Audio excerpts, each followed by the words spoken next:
Hi, and welcome to Mandibil.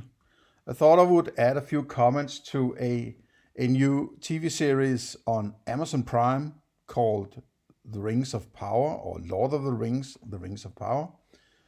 And it's mostly because I'm sort of a movie fan myself. I like movies, I like classic movie, I like old movies, I like new movies for that matter. I like any kind of good movie, right? There's no movie I don't like if it isn't good, right? There's no movie. I like all good movies.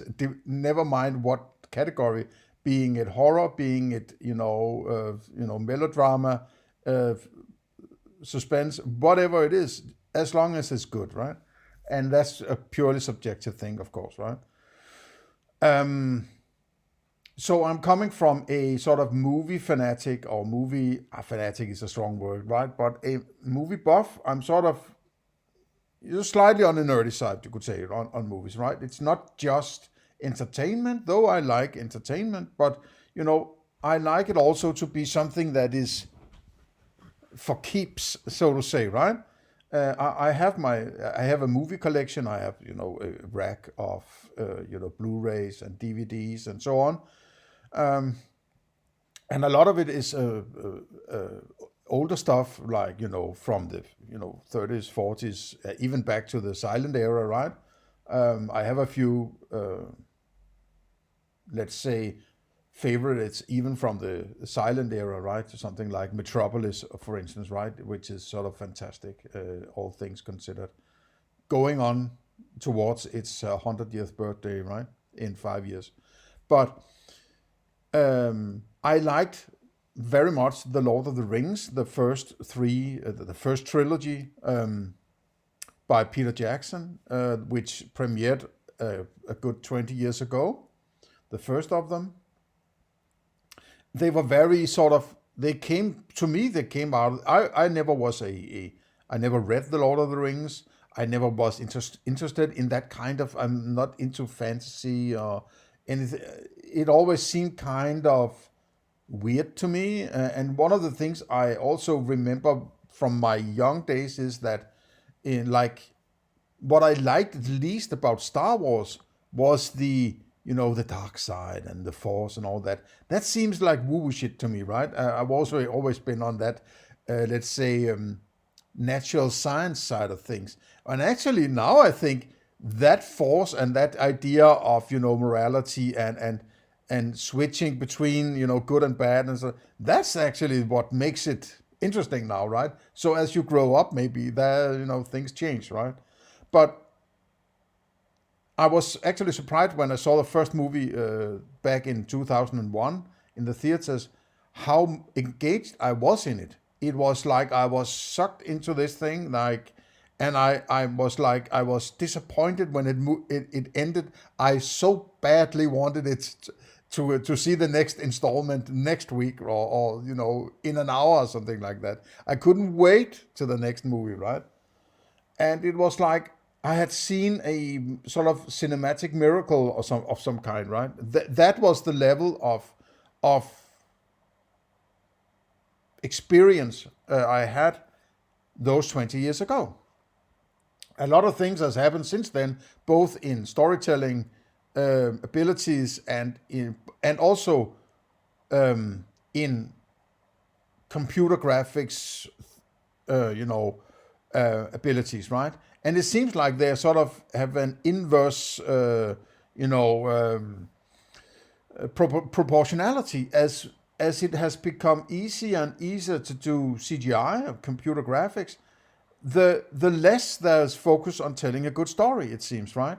And at this point, 20 years later, and I know this is not Peter Jackson, and he has basically not been a part of this thing called Rings of Power, and it seems it's getting harder and harder. The newer generations, the millennials, and even newer generations writing stuff like this, they they don't seem to have the same ability to understand what it takes to make a good story, right? It's almost like that we are at this point now where story is sort of, who cares about story? Plot is everything. and social justice and having the right skin color, and there has to be a single mother, and these kind of political correctness, right? This is like the death knell of movies, right? Because 3/4 of a movie, I would say, is the story, and 1/4 is the plot, right? Maybe you could say 2/4 is the story, 1/4 is the plot, and the rest is the spice, the cinematography, the whatever visual stuff is there, and how it's presented, right? Is it good? Good cinematography. Is the camera angles? Is it Dutch angles? Is it black and white? Is it color? Is it whatever? Right?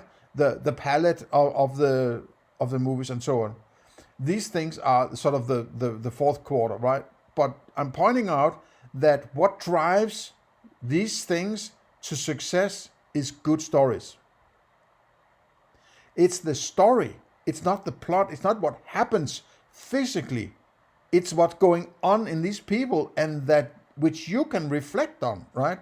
Which you can empathize and even sympathize with, right? And there's one point that I think that Tolkien got right. That there's several tools in storytelling. In the plot structure allows a kind of storytelling that is necessary to keep you engaged through something like 3 movies that are 3 hours long, right? There are certain things that has to be there, right? Otherwise it won't work. There has to be some particular structure in it that makes you keeps you coming back for more, so to say, right? And to start talking about Rings of Power, so far that I've seen the 6 first episodes, and mostly because I actually didn't plan to, because I didn't care about it. I care about the first 3 movies basically. I think that The Hobbit has its moments, but is overblown and overbloated, and it's a parody. It's almost like a parody of Middle-earth rather than. It's more like an imitation of the first 3 movies. That's not exactly what I'm meaning. Not an imitation. It's like you're repeating. If you sort of, this is a Peter Jackson movie, right? Rather than a Lord of the Rings movie. That's what I mean. That he's sort of repeating himself, and I am doing the Middle-earth stuff now, right? And that didn't work very well in The Hobbit. It was disappointing. But it is levels better still than the Rings of Power, which is, I have no words for how bad it is in order to describe it precisely. Right? There is basically none of the persons, bar a few, maybe 2 that I say they might have some promise, right? First of all, they are not adhering to a storytelling structure which is like Tolkien would do it. It's always a road movie in Tolkien, right? It's one person who is kicked in the face and have to go on some adventure to fix something, right? They have to fix something. They have to do something. You constantly have this idea that somewhere down the line in the future, something has to happen, right? In The Hobbit, it is finding that Arkenstone under the dragon, right? In the Lord of the Rings, it is bringing this fucking ring into a volcano, right? You have that. You're always anchored in the end goal of this. So you are wrapping the story you are being told, and things that happen. They need to go there. They need to go there. Then they'll meet those people. They need to argue for this because they have this end goal in mind, right? There is no such thing in this one, right? They have taken a Game of Thrones approach, which is actually a very good TV series, at least the first 5 seasons or something like that, and then it starts to become a little, too complicated for me, right? That there are these, and then there's those people, and over there, there are people over there, and there are people over there, and half of them are just sort of, okay, we need a single mother, so there's the single mother in that town, and then we need a boss babe, then Galadriel will be the boss babe warrior princess, and then we need an elf, and he has to be black, though there was no black, it's so stupidly, I mean, I'm lacking words for, why don't you create your own, you have to lean up against Tolkien, right? You have to call it Lord of the Rings and something like that, so that you can, lean up against all the people who love Tolkien and Lord of the Rings and Hobbit and all these things that he wrote, and lean up against all the fans of the first 2 trilogies, right?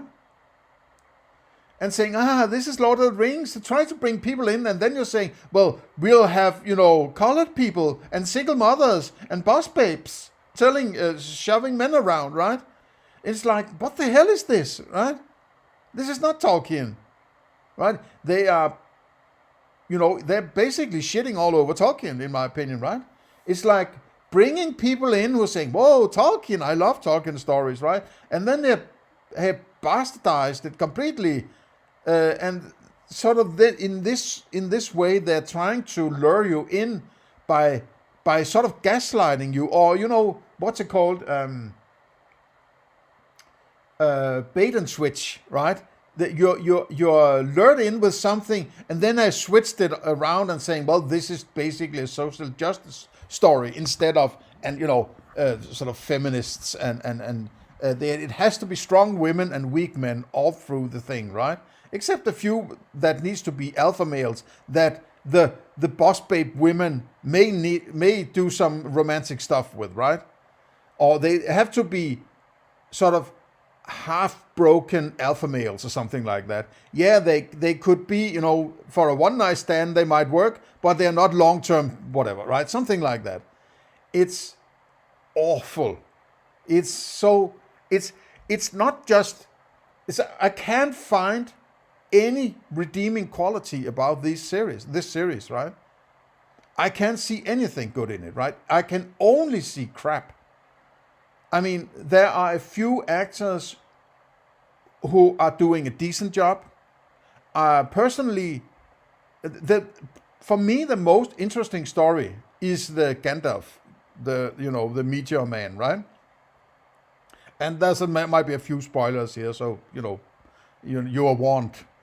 That intrigues me. That's the most intriguing part of it. But then he falls down among these supposedly hobbit types who are so annoyingly stupid and dirty mud crawling, snail eating creatures who are so stupid and so unlikable and so one-dimensional. It's so bad, man. Oh man, you have to watch for yourself, right? And there are so many stupid scenes, and the pacing. There are aspects that takes a very long time to get through, right? Apparently they seem this is important, and then important stuff with main plot characters are like over in a few seconds or a few minutes maybe, and then on to the next thing, right? So the pacing is bad, right? The acting is generally wooden. It's like they're just saying what they need to say. You don't feel that they mean it, right? You get a sense that they're also sometimes a bit overacting or underacting, maybe, right? Underacting is also a kind of overacting, you could say, right? There's a few actors I actually like. Now, I might be a bit going against the stream with this one, right?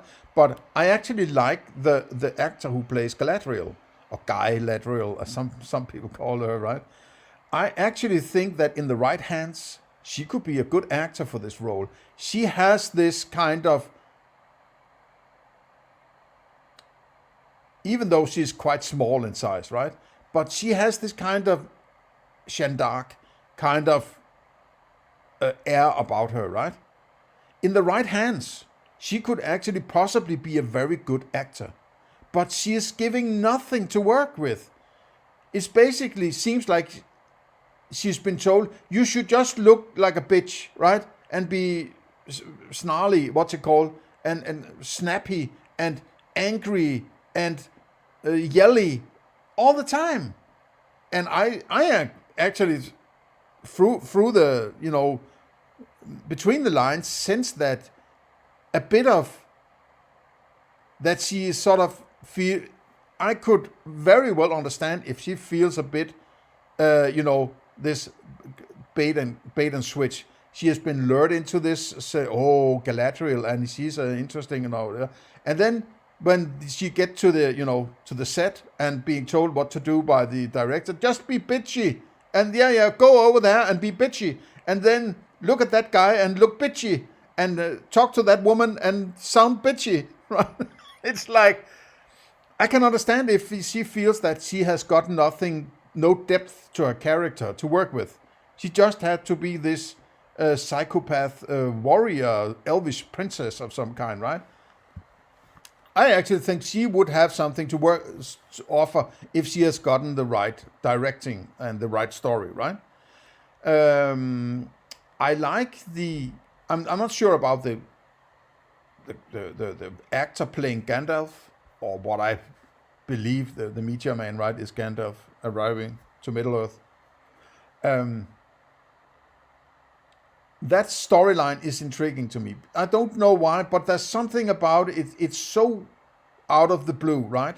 It's so different than the way they're telling other stories in this, because they're so lame and stupid. They're boring, right? But that storyline I'm actually interested in, although I don't like these hobbits, right? Or Harfoots.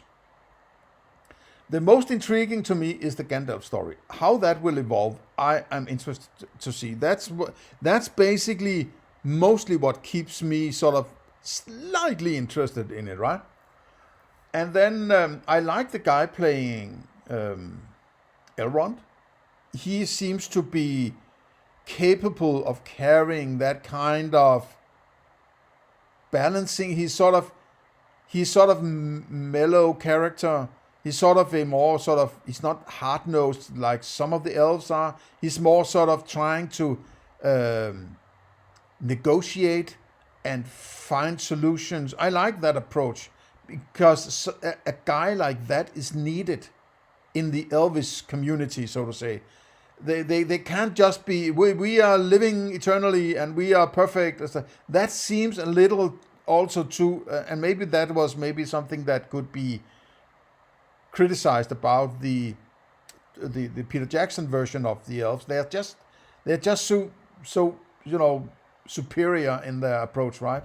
And that maybe the Aragorn side of things with the, what was he called, the princess there, right? Elrond's daughter. And Aragorn, that was the negotiating aspect of the elves. I like the Elrond approach, right? And he's less negotiating in Peter Jackson's movies, I think. But here he seems like somebody who's trying to get things moving, get things working, get people together, and be a diplomat of some kind. I like that part. I like that. That gives some kind of, I can empathize with him, so to say, and I can see potential pathways in the future that might be interesting to follow. That's what you need to do with a character. You need to have some kind of suspense. You need to create something. You want to follow them and see what will they do in this situation, in the next situation, and so on, right? All the other characters, I don't care about, right? They're so one-dimensional and stupid, right? Galadriel is annoying, right? That, what's it called? Halbrand, Sauron, possibly, right? Is boring, right? These, the young dudes, the Isildur line there with the three musketeers there, boring, right?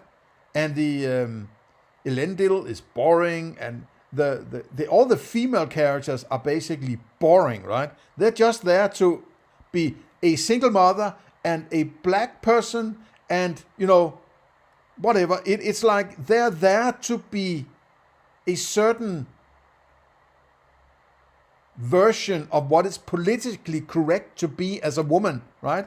This series lecture you on how to be a woman, a modern woman, right? You can't be one of these, what would you say, subservient women that is basically maybe more the case in the original stories of Tolkien, right?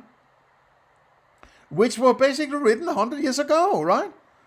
Or at least 80 years ago or something like that, in a completely different time. And it's the bastardization of Tolkien to say, yeah, it's Lord of the Rings, but we are changing everything, right? We are changing it, but we want you to think that it's Tolkien, right? So I don't like that kind of manipulation, right? Why not just make something new?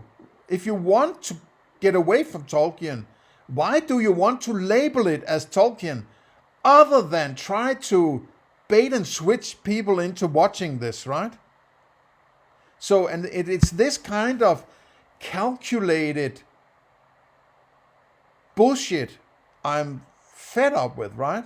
It's like, yeah, we'll just stretch it over 5 seasons, and we'll call it Lord of the Rings, and we will have elves, and we will have, right, we will have Sauron and Mount Doom and Gandalf, and they will all be there, and you'll be happy, right? Consume product and be excited for the next product, right? Oh, no. I see this as the last gasps of the dying creature called storytelling. There seems to be nobody able to tell stories anymore, right? That are engaging, right? That are really engaging, where you say, wow, this is a great story. I can't wait to see the next chapter. I really, really, really don't see that coming, or have that feeling with the Rings of Power. It's like, oh no, I hope they don't screw up once again, right? And there's so many things. There are plot holes. There are, the fighting scenes are not well choreographed. There's the editing, and it seems like they are sort of just make something, just run around and try to look like you're hitting each other, and then we'll move around the camera around a few pillars and so on, so we can't actually really see what's going on, or make it completely dark, so you don't have any, you can't really see. We're not very good at creating cinematography or making scenarios that is well choreographed and have been put a lot of effort into, right? It's sort of, we have to stretch this over 5 seasons, apparently. So they are sort of, okay, we have to have a battle there. Just make something look like a battle, onto the next thing, right? And then we just edited it to death, so we can't really see very well what's going on. But, the consumers are too stupid to see it anyway. They'll be happy with anything as long as it's called Lord of the Rings, right?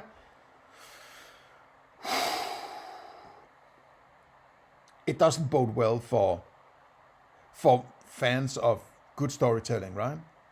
So, okay, those are my thoughts on the recent or the ongoing series in the present time. What's it called?